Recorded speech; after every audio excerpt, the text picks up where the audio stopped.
Today, we're diving into something that trips up almost everyone: the massive, and I mean massive, difference between earning a lot of money and actually building wealth.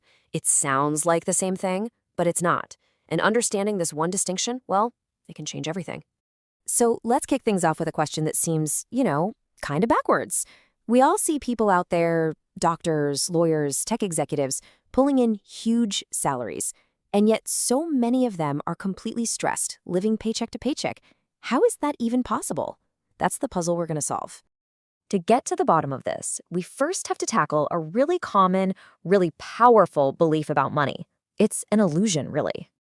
And here it is. This is the idea most of us grew up with, right? Just climb the ladder, get that promotion, land the bigger salary, and boom, your financial problems are solved. It's supposed to be a straight line to financial freedom. But here's the reality check. That's just not the whole story. Not even close. Income is absolutely a piece of the puzzle. You need it. But it's just the starting block. Think of it like this. Your income gives you a pile of bricks. But without a blueprint, you can't build a house. You just have a pile of bricks.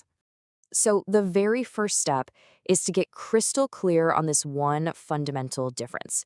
We have to define our terms here because the words we use really, really matter. Okay, so income. Imagine your income is like a faucet. When you're working, when you turn that tap on, money flows out. But what happens the second you stop working? The flow stops, dead. It's active, it needs you to be there, and ultimately it's temporary.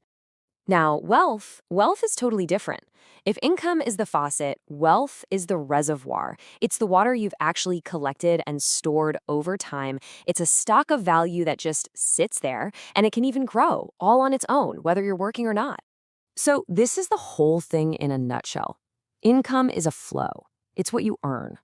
Wealth is a stock. It's what you own. Income is like a movie, measured over time. Wealth is a snapshot, a single picture of a moment in time. Getting this difference is, no joke, the first real step to changing your entire financial life. Okay, so if income is the water from the faucet, why isn't everyone's reservoir just filling up to the top? Well, it turns out there's usually a leak in the system, a big one. This thing is called lifestyle inflation, and it is the financial version of a hamster wheel. It's a trap. You get a raise, you feel rich for about 5 minutes, and then your spending just expands to eat up all the new money. A nicer car, a bigger house, fancier dinners, and before you know it, you're right back where you started, just with more expensive stuff. So, take a look at this. Here's someone early in their career. You've got their income bar, and right next to it, their expense bar. And see that little tiny gap between them? That's it. That's the only money they have to build their reservoir, to build their wealth. Now watch what happens after they get a huge promotion. The income bar shoots way up, which is awesome, right? But look at the expense bar. It grew right along with it. The gap, that crucial little space for building wealth, is still exactly the same size. They're running way faster, but they're not getting any closer to the finish line.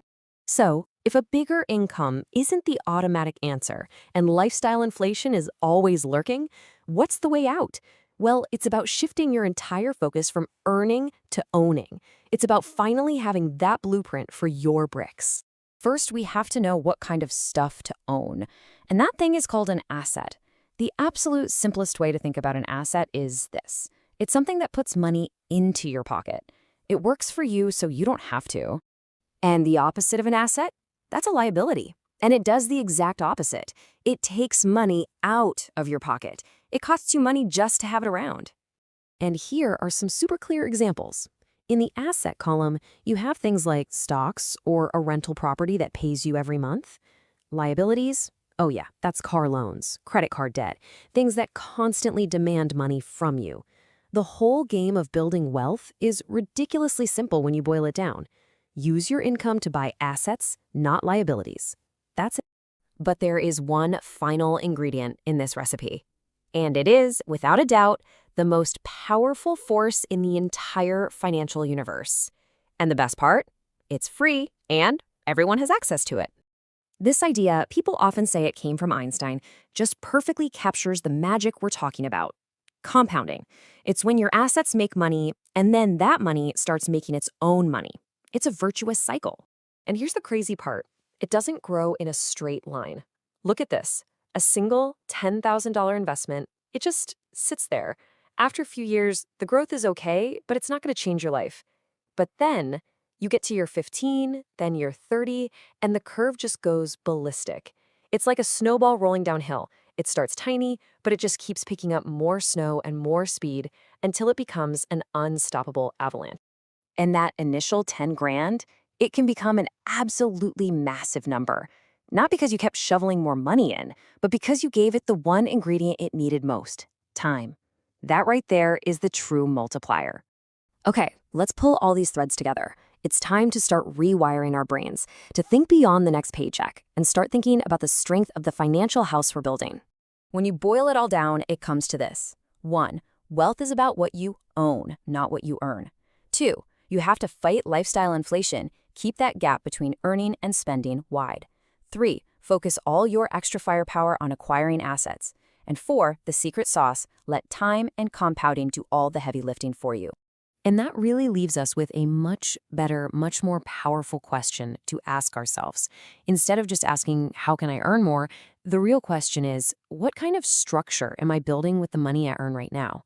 What is the architecture of my wealth going to be?